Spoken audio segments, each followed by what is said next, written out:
ضعیف یہ کب ہوئی, کس کی وجہ سے ہوئی؟ کہ راوی کی وجہ سے ہوئی. تو راوی حضور کے زمانے میں تھا ہی نہیں, یہ تو بعد میں ہوا ہے.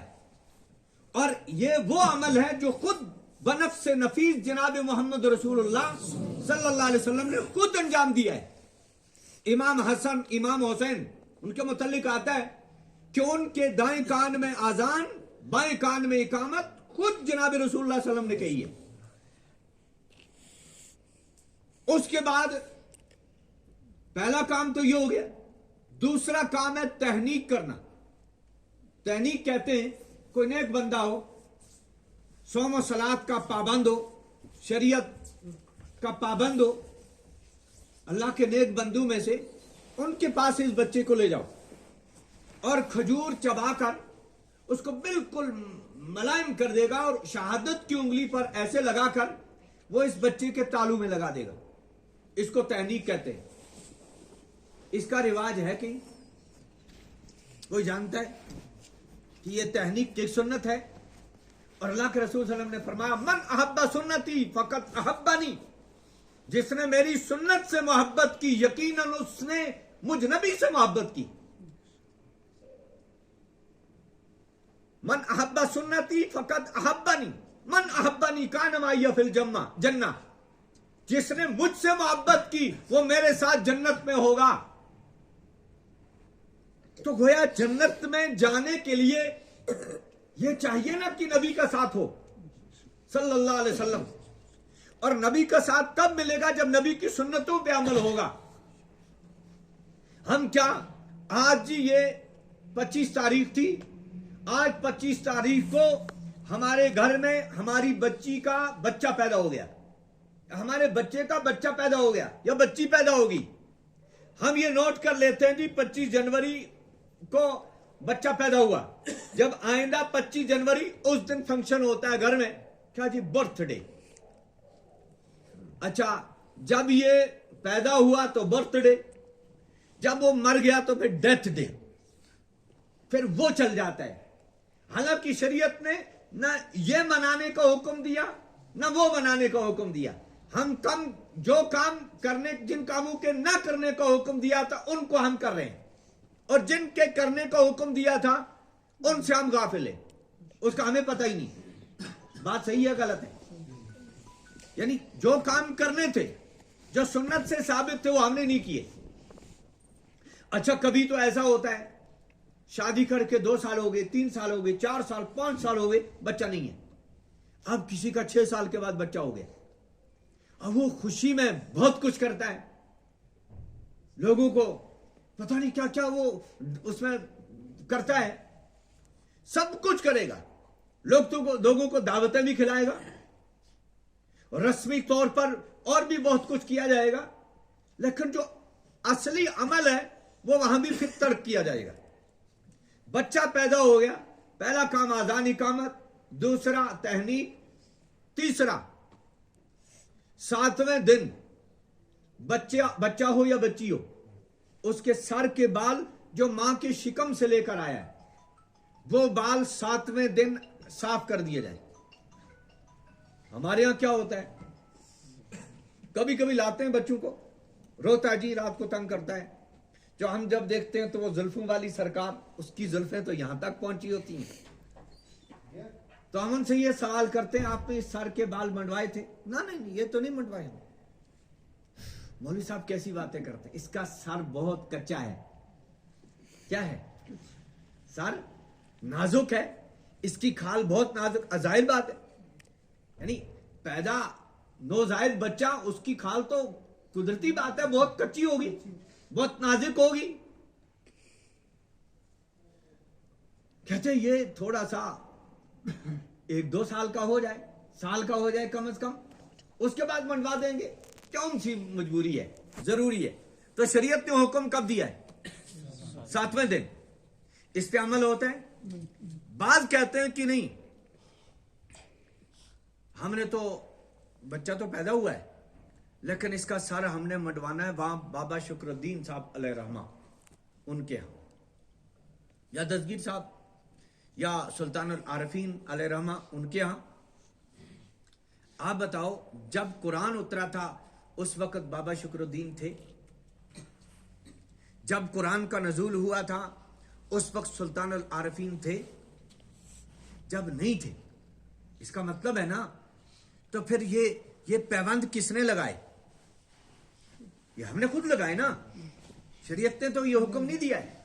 شریعت نے یہ حکم دیا 7 دن کا ہو جائے اس کے بعد اس کا سر منڈوا دیا جائے, اس کے اوپر زعفران کی مالش کر دی جائے اور ان بالوں کا وزن کر کے ان کے وزن کے برابر چاندی خیرات کر دی جائے. کرتا ہے کوئی؟ اس کی طرف کبھی توجہ کی؟ اور پھر ساتھ میں یعنی یہ سارے عمل, سر منڈوانا, اس کے بعد اس کا وزن کر کے چاندی خیرات کرنا, اور پھر 7ویں دن ہی عقیقے کا جانور ذبح کرنا. اللہم ہادیہ عقیقۃ دموہا بدمہ لحمہا بلحمہ عظمہا بعظمہ شعرہا بشعرہ. یہ عقیقے کی دعا حدیث میں آئی ہے کہ اس جانور کو ذبح کرنے کے بعد یہ دعا پڑھتے ہیں کہ اس جانور کا خون اس بچے کے خون کے بدلے میں, اس جانور کا سر اس بچے کے سر کے بدلے میں, اس جانور کے بال اس بچے کے جسم کے بالوں کے بدلے میں, گویا صدقہ ہو رہا ہے. اللہ تعالیٰ اس صدقے کی بنیاد پر اس کو آفات سے بچاتا ہے. کیا ہوتا ہے؟ اور ایک حدیث میں ہے آپ نے بیماروں کا علاج صدقے سے کرو. آپ نے بیماروں کا علاج صدقے سے کرو. ہم کیا کرتے ہیں؟ ہم بھی کرتے ہیں صدقہ, لیکن ہمارا طریقہ غلط ہے. صدقہ تو کر لیتے ہیں لیکن طریقہ اپنا, حکم شریعت کا طریقہ اپنا. اس میں کبھی کبھی تو جانور منت کا ہوتا ہے. جیسے اللہ بچائے ایک بیمار ہو گیا, بہت سخت بیمار ہو گیا, گھر والے بہت پریشان ہو گئے, تو انہوں نے منت مانی کہ اللہ اگر ہمارے اس بچے کو یا ہمارے اس بیمار کو شفا ہوگی تو ہم فلاں بیل, بھیڑو, بکرا, بکری, فلاں جانور اللہ اس کو صدقہ کریں گے. اور اس کے بعد اگر اس کو شفا مل جاتی ہے, اگر اس کو شفا مل گئی تو یہ منت لازم ہو جاتی ہے. اس جانور کو ہم لاتے ہیں, ذبح کرتے ہیں, ذبح کر کے بعض جگہوں میں روڈ پہ کھڑے ہو جاتے ہیں, گاڑیوں میں بھی دے دیتے ہیں, ادھر ادھر تقسیم کر دیتے ہیں. یہ جانور اس طرح تقسیم نہیں کرنا ہے. یہ اس کا گوشت اس طرح تقسیم کرنا ہے کہ یہ مستحقین تک پہنچ جائے.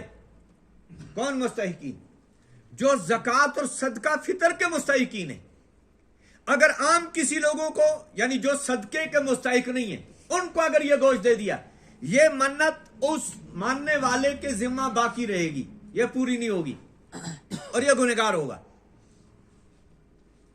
ہمارے ہاں تو یہ ہوتا ہے کہ اب اگر کسی نے جانور ذبح کر دیا, بالفرض انہوں نے ایک گھر کو نہیں بھیجا, وہ دوسرے دن کہتا اچھا آپ نے ہمیں اپنی خیرات میں الگ کر دیا. ارے اللہ نے آپ کو الگ کیا ہے کیونکہ اللہ نے آپ کو مال دیا ہے, اور آپ صدقہ کھانے کے مستحق نہیں, اللہ نے آپ کو الگ کیا ہے اور آپ شکر کرو. اور حدیث پاک میں ید العلیٰ خیر من ید السفلیٰ, اوپر والا ہاتھ نیچے والے ہاتھ سے بہتر ہے. کیا مطلب؟ ایک ہے صدقہ دینے والا یوں کر کے دیتا ہے, لینے والا یوں کر کے لیتا ہے, تو نیچے والا ہاتھ اس سے بہتر ہے اوپر والا ہاتھ. جب اللہ نے آپ کو مال دیا آپ کیوں ان چیزوں کے پیچھے پڑ گئے؟ گویا آپ یہ کہنا چاہتے ہیں کہ یا اللہ تو میرے مال کو فنا کر دے, مجھے فقیر بنا دے تاکہ میں بھی لوگوں کا صدقہ بٹورنے والا بن جاؤں. اللہ سے مانگو اللہ تو ہمیں حلال کا رزق عطا فرما اور ایسا رزق عطا فرما کہ تیری راہ میں خرچ کرنے والے بن جائیں. عقیقے کا جانور ذبح کرنا, اگر لڑکا ہے تو 2 بیڑو, لڑکی ہے تو 1 بیڑو. اس میں مادہ جانور بھی بھی ذبح ہو سکتا ہے, نر بھی وہ بھی جائز ہے. اور اس میں بڑا جانور وہ بھی جائز ہے، وہ ایک ہی کافی ہے، لیکن اس کے لیے وہ تمام شرائطیں جو قربانی کے جانور کے لیے شرطیں ہیں، یعنی چھوٹا جانور اگر ہے تو 1 سال سے کم نہ ہو، اگر بڑا ہے گائے بیل ہے تو وہ 2 سال سے کم نہ ہو۔ یہ تو عقیقے کا حکم ہے، کرتا ہے کوئی عقیقہ؟ اس کی طرف کوئی توجہ ہے؟ ہاں، برتھ ڈے بنانے کے لیے ہم بہت کچھ کریں گے، لیکن یہ چیزیں کیونکہ یہیں سے تربیت کا آغاز ہوتا ہے، جب یہیں گڑبڑ ہو گیا پھر آگے 7ویں دن ہی ایک مرحلہ اور آتا ہے نام رکھنے کا، وہ بڑا اہم مسئلہ ہے۔ اس میں تو کبھی کبھی بہت پریشانیاں ہوتی ہیں، کیونکہ زیادہ تر جو آج کل ہماری مستورات ہیں ان کے اندر، مردوں کے اندر بھی یہ چیزیں بہت آ گئی، ان کے اندر ہے کہ وہ نام ہو جو کہیں نہ ہو، ہے کہ نہیں؟